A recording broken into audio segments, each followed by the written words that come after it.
welcome to episode 481 of Cinematary. I'm your host, Zach Dennis, and I am here with Grace Winburn, Andrew Swafford, Michael O'Malley. We figured it out. Yeah. And in part one, we're going to be talking about movies that we saw this week. And then in part two, we got a very special live recording from our live podcast a few weeks ago from the Independent Picture House in Charlotte, North Carolina. We talked about 1984's Repo Man. Mm-hmm. And real quick, how did y'all feel? I mean, nobody listening here has heard that part yet, but that's true. We're time travelers from the future podcast.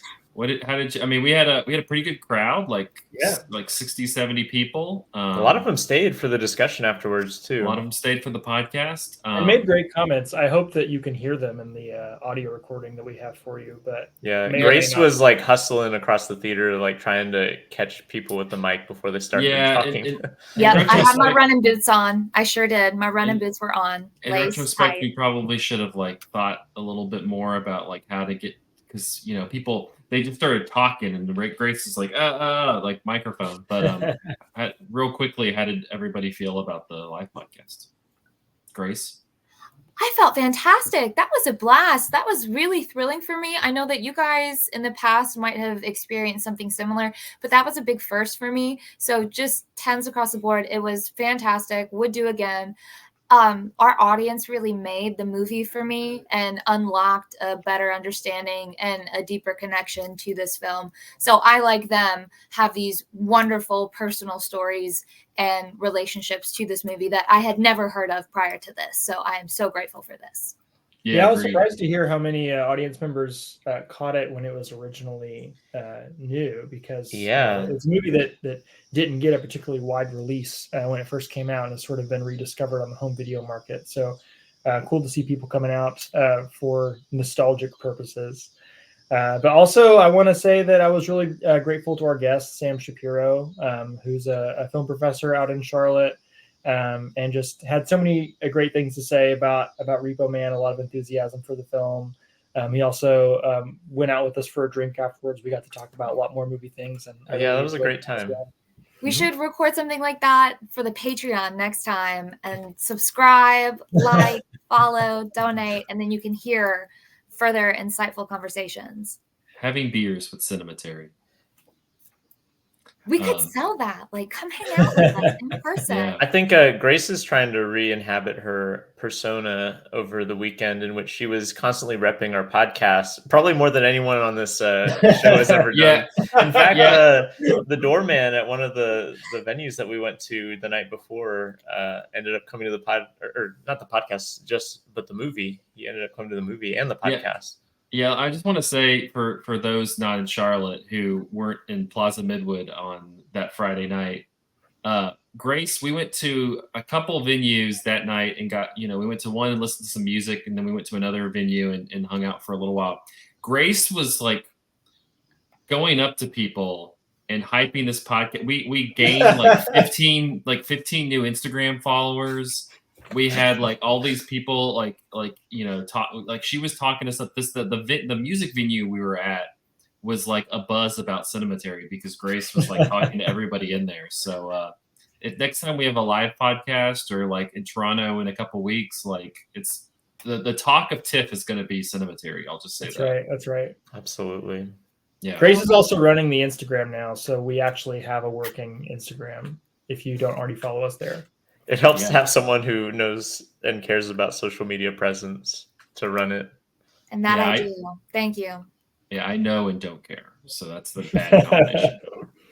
But let's go ahead and jump into movies that we saw this week. We'll have more Repo Man in the second part. But yeah, the movie of the season right now, Trap. The latest from M. Night Shyamalan. I'll give a quick synopsis and then we can jump into it. But Trap, it's M. Night's latest movie. It stars Josh Hartnett.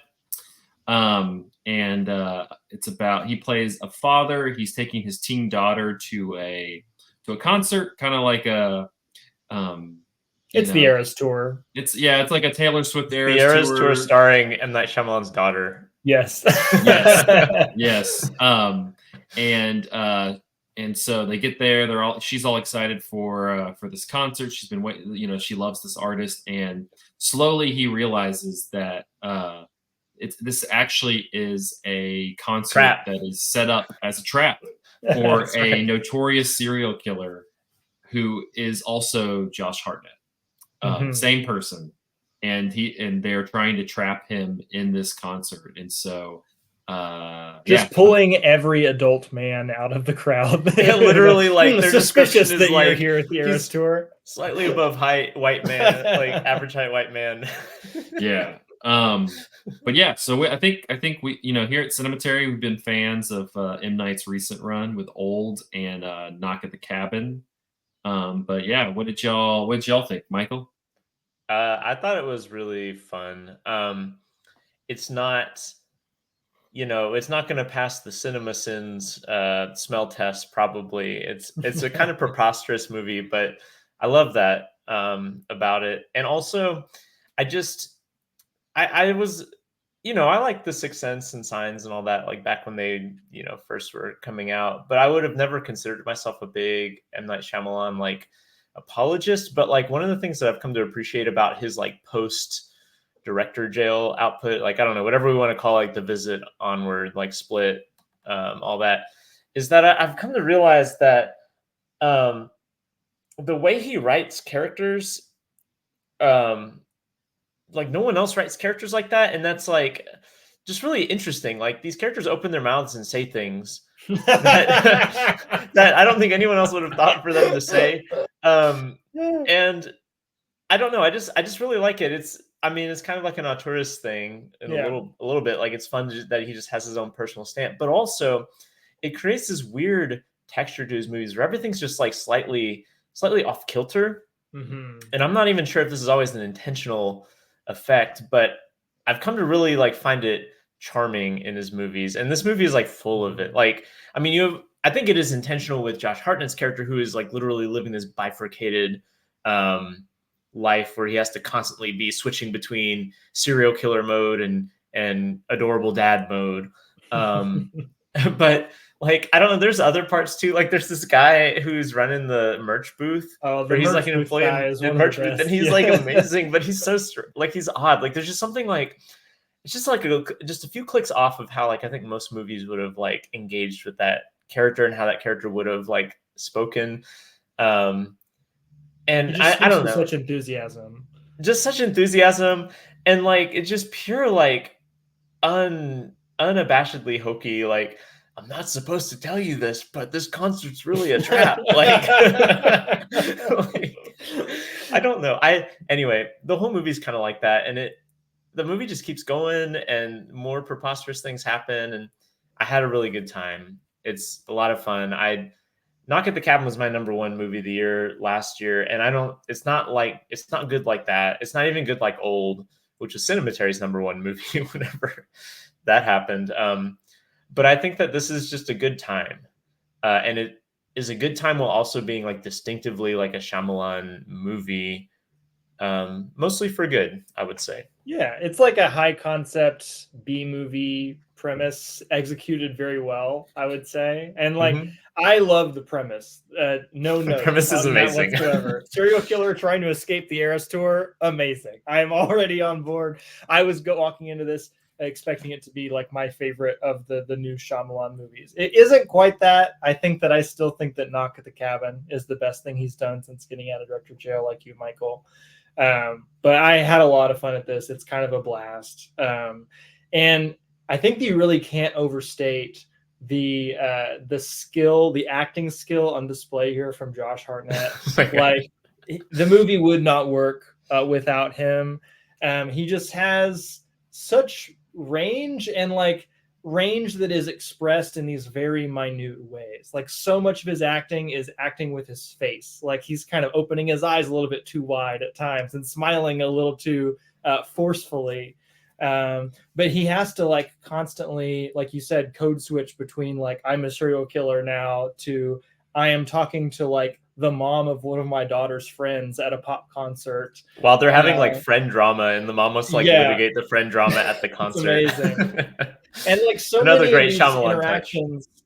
Yes, there's layers to this, avenues that are unexplored but that you wish were, but all these interactions between him and other people where he's like always has this ulterior motive, so many of them are shot with that like Silence of the Lambs style, like camera pointed directly at the person's eyes, which really, I don't know, heightens a certain sense of like interpersonal tension between people, and really like allows you to study Josh Hartnett's face and like what he's doing to try to sell himself to somebody as like a plausible version of whatever he's trying to be in that moment.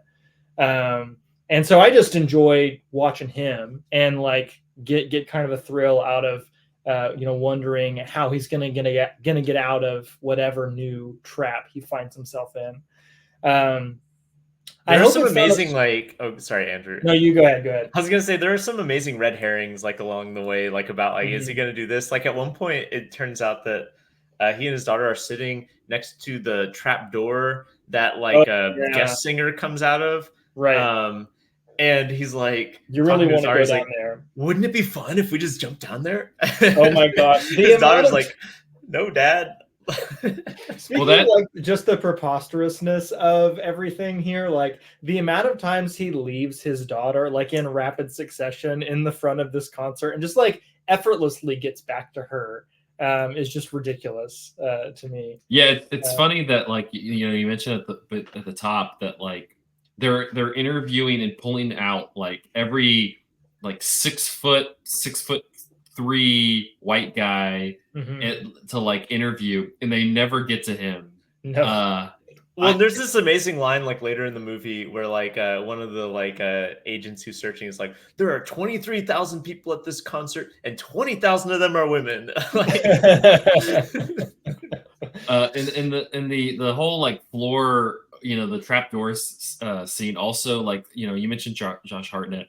One of the other things about this movie is how much of a girl dad movie this is, like peak girl dad movie. He's so supportive of his. Yeah, he's incredibly, and so like that makes it, because like you're like, all right, he's a serial killer, but you kind of like, part of me at least was like, I'm kind of rooting for him. You never see him do any serial killer stuff. He's not there to do serial killer stuff. He's just there to support his daughter. There to support his daughter, and he's like, he does have his remote serial killer app. Yes, that he keeps pulling up on his phone. Log on and keep tabs on the person in some random. That's like a Ring camera, though. We're like a Ring camera with like a poison pill attached to it. The thing I love about his performance, though, is the intonations that his voice. He shifts from like serial killer mode to like customer service voice. Like he just talks like this. He's like, "Oh, that's so fascinating. We should definitely do that. How about we go meet another time at like 1 p.m. and go get pizza? That sounds great." That is a very good impression. Yeah. And like it's intoxicating because there is that code switch where, to a degree you're like, you can't talk like a normal person to a degree to like your daughter's, a parent of one of your daughter's friends, because like you got to kind of somewhat keep this relationship civil because your daughter might want to be friends with them or something like that. It's preposterous, like the different ways that he gets into different rooms and sections of this arena. But at the same time, like it makes sense because he kind of doesn't draw attention and is very earnest, and like, you're like, all right, attractive white guy, above 6 feet, really earnest. He can get anywhere the hell he wants. Like he can get anywhere he wants to go. I mean, at one point he's like in this room that's kind of like a break room space, and all these SWAT members are sharing information and prepping to like find the serial killer. And he's over there. And he's like, "Do y'all want some coffee? Oh, I can get some donuts for you." Yeah. And it's just like it had like almost his superpower. Like to a degree, I was thinking about like Unbreakable and and some of the kind of superpower M. Night movies, and I'm like, his superpower is just being like a charming white guy, Yeah, and he can get white male anywhere he privilege wants. superpower. Yeah, like his privilege is his superpower, and like to that degree, like that was honestly, I could have stayed the entire movie in that concert because it was that was what I was about amazing to watch. say. Is that like I feel like the movie loses steam when it leaves the concert, and it kind of loses kind of that wondering like conceptual what could it do after that moment, because of course Shyamalan's known for the twists, and I'm like, what's the twist going to be? And there kind of isn't one in this movie. There's like a few different moments that could be a twist, but then the movie kind of keeps going with it. I like it when I agree that the movie kind of loses steam after it leaves the concert, but it does so in a really strange, like structural way. Like it changes protagonists for about like 20 minutes, for example. And then like the final-ish scene is like just him and his wife like sitting down at a kitchen table. With his shirt off too. With his shirt off, eating pie. Like I choose that's like a comment on Marvel movies where they just have like the superhero, like the Chris Hemsworth or something, like take their shirt off. Like Josh Hartnett, they're like, just take your shirt off for this. Like the ladies will love it. Yeah, I do think that like it's a pretty ramshackle movie, and like it's fun because of how silly it is. Like I think if you go in like expecting like I'm going to be on the edge of my seat, like kind of like slightly anxious, like a really taut thriller, like I don't think that this movie is going to deliver that. It's more like a carnival ride a little bit. It's super fun. Very fun. Yeah, very fun. Yeah. No. Go check out Trap. It's a fun time. Girl Dad also movie. Cinematary is, I don't know if we've announced this or not, we're going to do a Shyamalan series later this year. Trap is not going to be on it, but we're gonna cover the big highlights from we'll probably talk about it a little bit. Our last movie that we're going to cover is Knock at the Cabin, and we'll probably talk about Knock at the Cabin and Old and Trap as like this kind of recent revival that he's had. I would say The Visit and Split belong in that conversation as well. I like both of those movies. I feel like The Visit is where he kind of got his groove back. Oh, also speaking of, I saw some Letterboxd review. I wish I could remember who wrote it at this point, but talking about Trap as this extended metaphor for M. Night Shyamalan getting out of director jail again and again. How's he gonna do it this time? It is amazing. Like I was looking at his box office stuff, and like as much as like I feel like even still his name has a little bit of a stigma for some people. Yeah. But like he's been killing it box office wise. Like these modestly, budgeted movies are like bringing like quadruple or more of like their budgets in the box office. All of them are like single location movies too. I mean, we were talking about how Trap eventually does leave the concert, but most of it is in the concert. And then you have like Knock at the Cabin, In the Cabin, The Visit, it's like at grandma's Old's house. At the beach. The beach that Glass. makes you old. Yeah. We haven't mentioned Glass, but that's all in the same building basically. Yes. Yeah. Glass is the one dud of the bunch for me. Dud, but it's a strange one though. Like it is a very strange dud. I feel like the average moviegoer who's just like, hey, what's playing this weekend? I'm gonna go catch something. Is probably doesn't like get held up on like The Last Airbender or After Earth and stuff like that. Like they're just. I think they probably still think of like.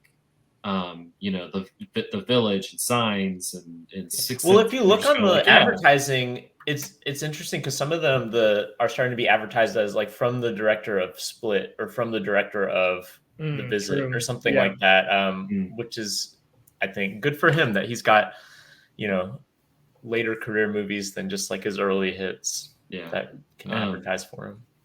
Yeah. Speaking of horror movies that have come out recently, Grace, can you tell us a little bit about Cuckoo? I will do my best, certainly, but I definitely wasn't cuckoo about it.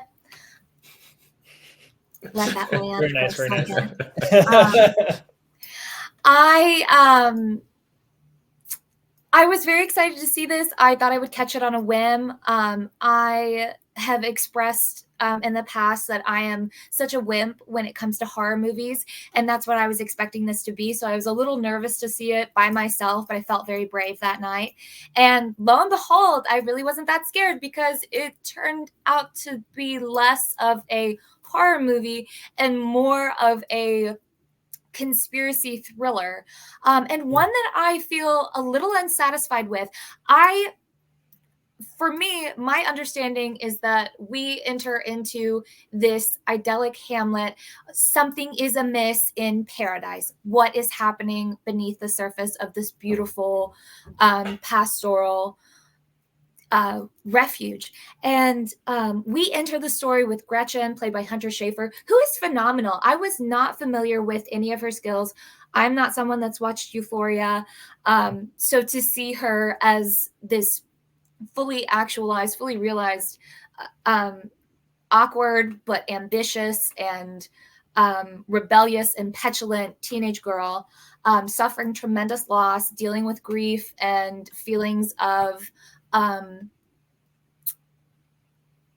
maybe some loneliness, and then feeling isolated within her dad's family. Her dad has remarried and has another child, so she's got a half sibling, so something to contend with. So she's really struggling with like a lot,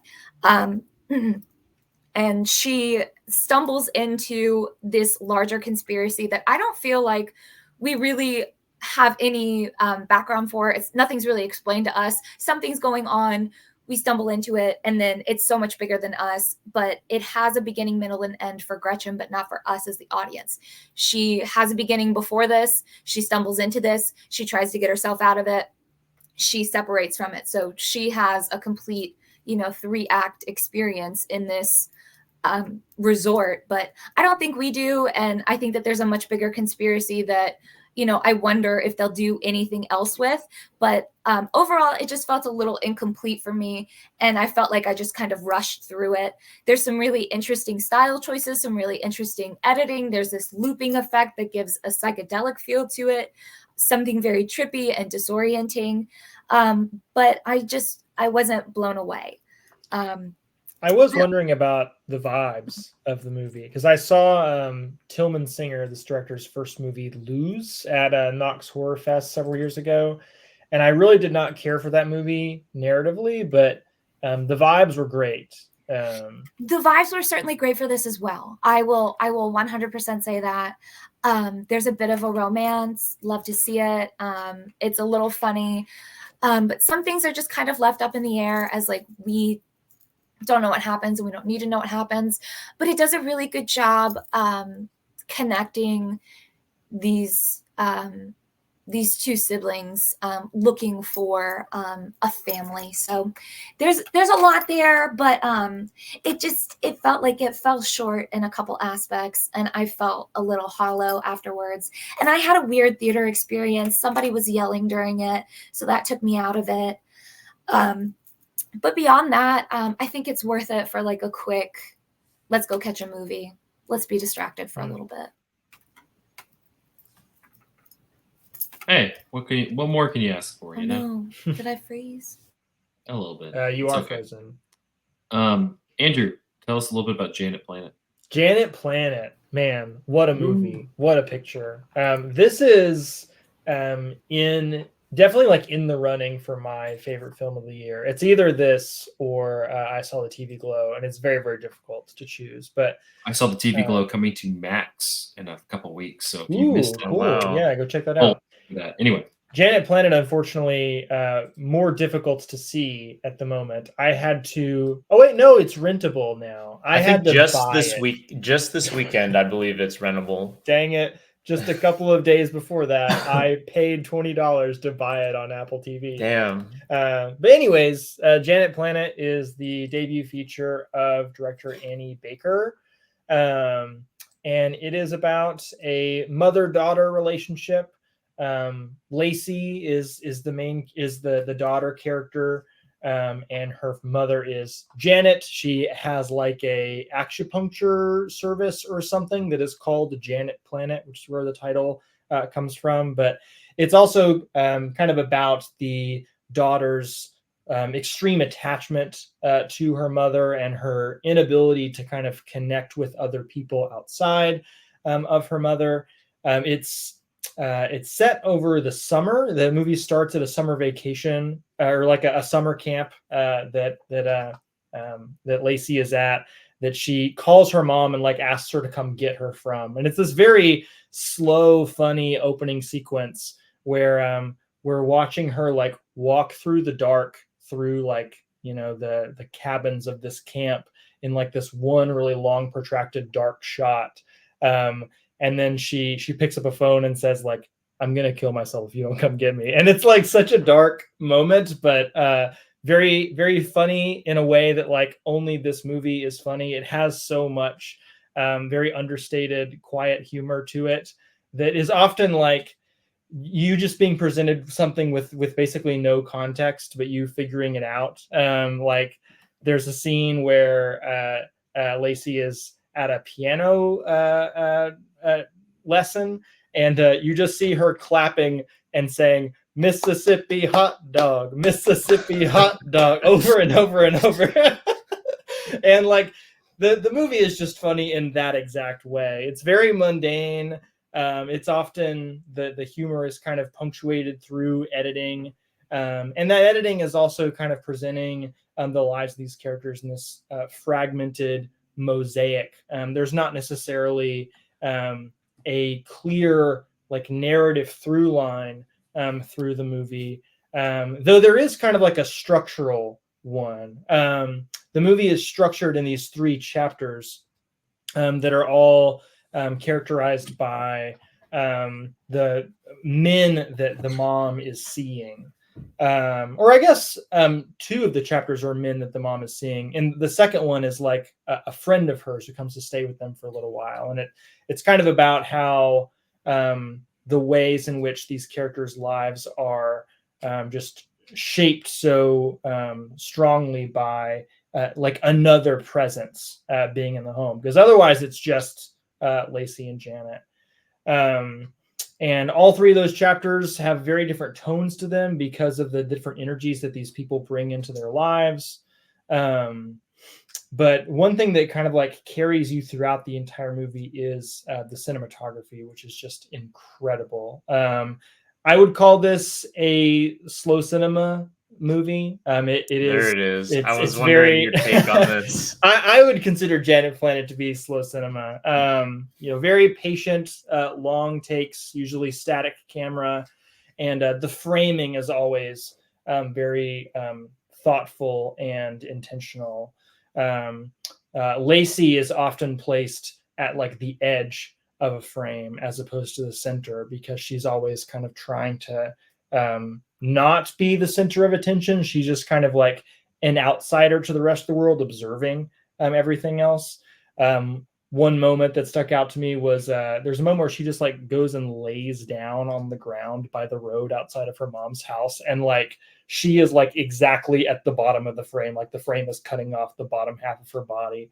And then there's also Michael wrote very eloquently in his review on Letterboxd about the shot that is on the poster of the movie, which is like this triple mirror that the characters are standing in and looking at themselves in, but the bottom of Lacey's head is cut off, and I'm sure that he could explain like what's going on there better than I could. But I just felt like almost every moment of this movie, cinematically speaking, was like saying something that the characters themselves were not saying.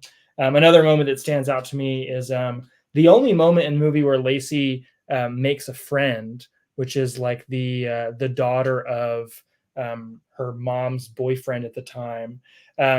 Like as soon as they become friends, there's this hard cut to them like rushing through the mall, and the shot opens with the camera just like this like really fast lateral tracking shot, like going past like all these like mall windows, and then eventually like the friend kind of catches up to the camera, and you're like looking at her in this extreme close-up that's meant to be like very adoring in the same way that Lacey sees her.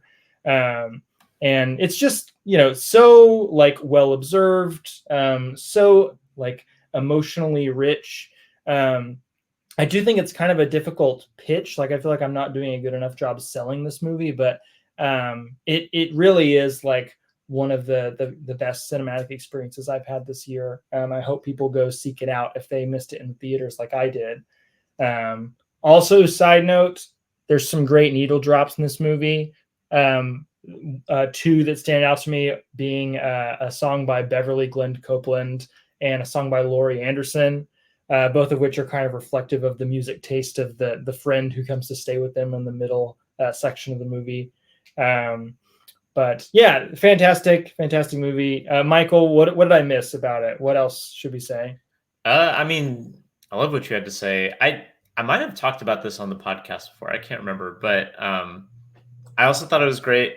I think, to me, like, one of the interesting things, and I think I might have talked about this last time, I definitely talked about it in my Letterboxd review, is that, like, you know, you mentioned the mom has like an acupuncture business, but like she's kind of part of like a whole like local scene in the movie, a new age scene. Yeah.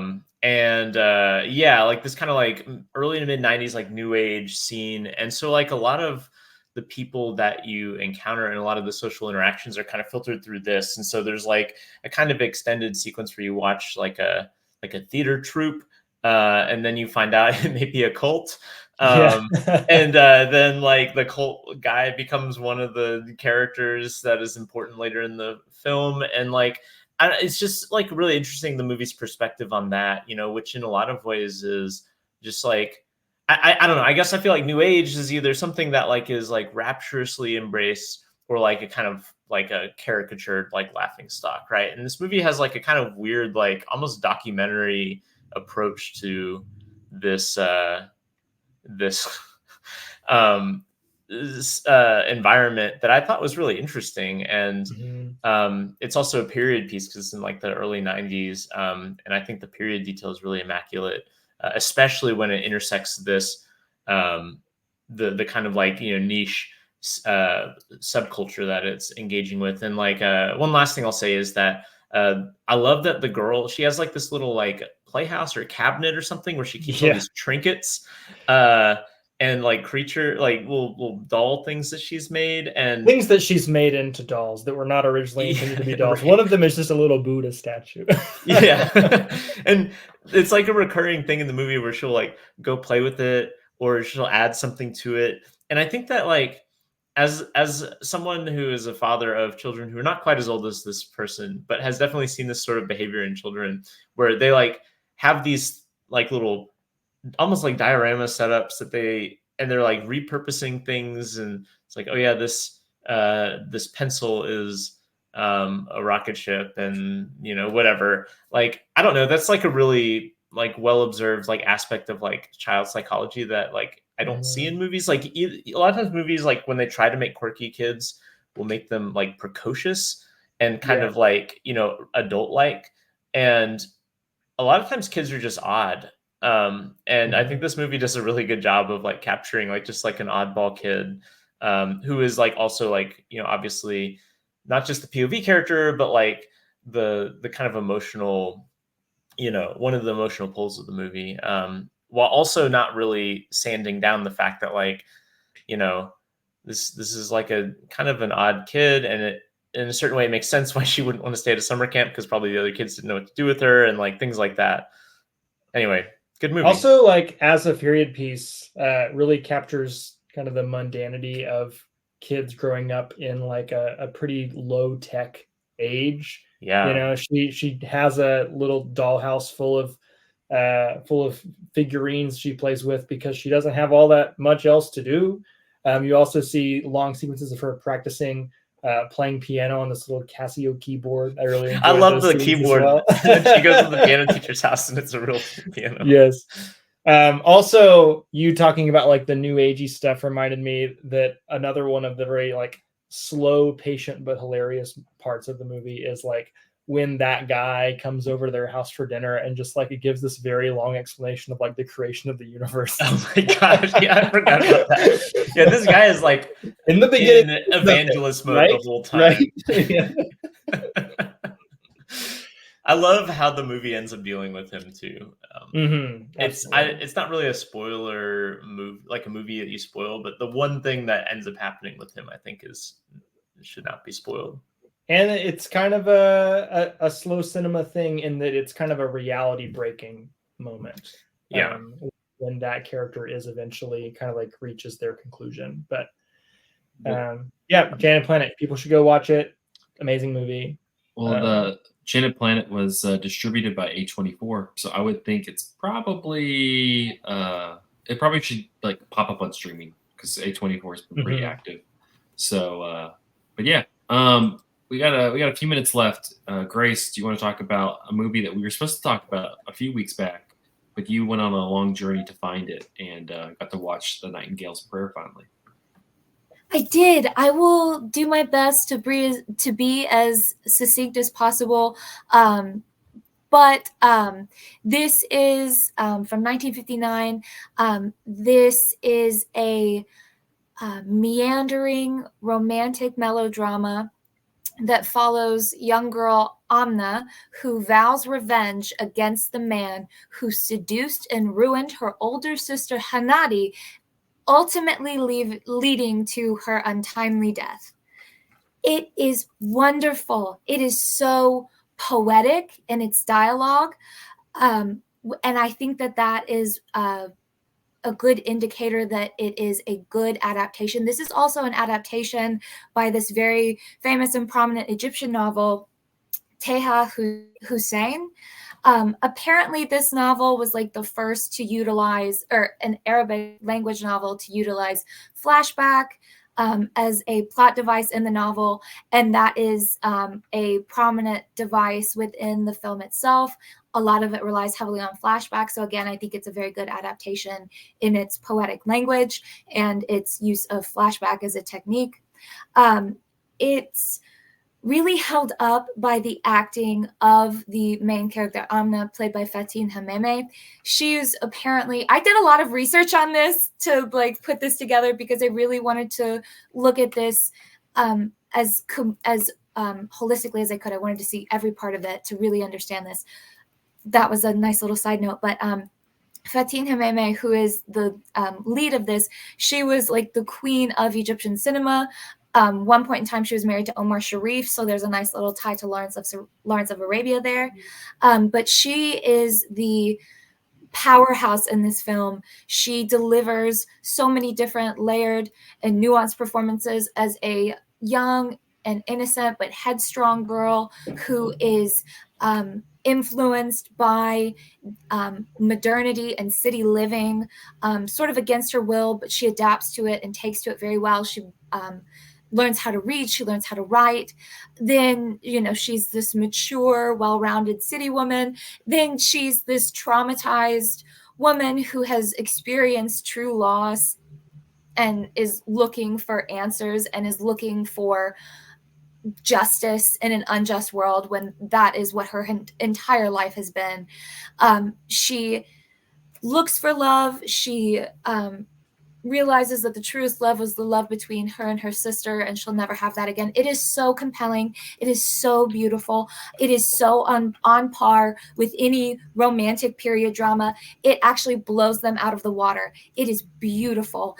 I read on a couple of film blogs that this was a very popular and famous African film. So that's why we tried to make it happen for our Young Critics Watch to really expand our horizon and gain a more global approach to film. It was such a shame that it was so hard to find this. I had to check it out through interlibrary loan, but I'm so grateful for libraries. I hope that everybody has a chance to watch this because it is on par with something that came out that year, North by Northwest, in these very daring and dynamic like camera movements. There are so many subjective, POV shots where we watch people as they react to these horrors that they experience. At one point, the camera goes fuzzy and spins as Amma faints and passes out. And I thought that was so interesting, and it made such good use of the camera and the whole frame. This is a fabulous movie through and through. And again, I hope that everybody gets a chance to watch it. Awesome. Yeah, I hope I do too, because this movie's hard to find. Very hard to find. All right, well, we're gonna shift over into Repo Man in a second, but since that was pre-recorded, real quickly, let's do the Patreon and such right now. Thank you so much to our patrons, Cam, Ron Hayes, Tanner Huskins, Teresa Marsathi, and Tyler Chandler. We appreciate you supporting the show. Patreon.com/Cinematary if you would like to support what we're doing over here at Cinematary. Next, we mentioned it a little bit before, we're going to be doing an M. Night series. Before that, we're going to be doing a journalism and movies series. We're going to do All the President's Men, Broadcast News, and Spotlight. Those 3 movies, and then we're going to jump into our M. Night Shyamalan series, which is The Sixth Sense, The Village, The Happening, and Knock at the Cabin. So exciting stuff on the frontier for Cinematary. And yeah, I hope everybody enjoys our live podcast for Repo Man after this. Nailed it. And YouTube people, we apologize. We were not able to film that. So yeah, you got to be on the audio. But thanks for watching.